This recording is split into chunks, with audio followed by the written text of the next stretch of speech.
হেই, good morning. আজকেরও দিনটা আমাদের বলতে গেলে যে আজকে আমরা আমাদের গন্তব্যস্থলে ফাইনালি পৌঁছে যাব এবং আমি একদমই তো শুনতে পাচ্ছি না যে কখন পৌঁছাবো। যাই হোক, আমরা আনন্দ বিহার অবধি পৌঁছে গেলাম এবং আস্তে আস্তে আমরা নিউ দিল্লির উদ্দেশ্যে রওনা দিচ্ছি এবং আমার পাশের দাদাগুলো অনেক হেল্প করেছে আমাদের যেতে। আমরা একসাথেই গেছি সকলে। তারপর আনন্দ বিহার থেকে আমরা অটোয় চেপে আমরা নিউ দিল্লি যাই এবং সেখান থেকে যে যার গন্তব্যের উদ্দেশ্যে রওনা দিই। সত্যি বলতে গেলে ওদের সাথে জার্নিটা আরও বেশি ইজি হয়ে দাঁড়ায় এবং আমি অটোর পাশ দিয়ে সেই দিল্লিটাকে নিজের মনের চোখ দিয়ে উপভোগ করছিলাম।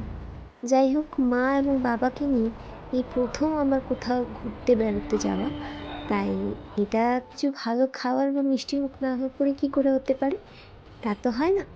এবং তারপর আবার খাওয়া দাওয়া শেষে আমাদের কিন্তু মথুরার উদ্দেশ্যে যাওয়ার কথা এবং সেভাবেই আমরা ট্রেনে চেপে যাই। ফাইনালি যখন আমরা আমাদের প্রাণের শহর এবং স্বপ্নের শহর বলতে গেলে মথুরা জাংশনে পৌঁছাই, সত্যি বলতে গেলে মন ছুঁয়ে যায়। এবং তারপর মথুরা থেকে আমরা আমাদের প্রভুর স্থান অর্থাৎ বৃন্দাবনের উদ্দেশ্যে রওনা দিই এবং এত মিষ্টি বাতাস এবং এত সুগন্ধে ভরা এই শহরটা সত্যি আমার মন কেড়ে নেয়। তারপর আমরা আমাদের হোটেলে চলে যাই। হোটেলে যাওয়ার পর সেখানে একটু রেস্ট নিয়ে খাওয়া দাওয়া সেরে আজকের রাতটা অতিবাহিত করি। এখানেই ভিডিওটা শেষ করছি। দেখতে পাচ্ছেন খুব বিচ্ছিরি অবস্থাভাবে আমি চলে যাই, যেরকমভাবেই হোক ঘরের কাপড় পরি।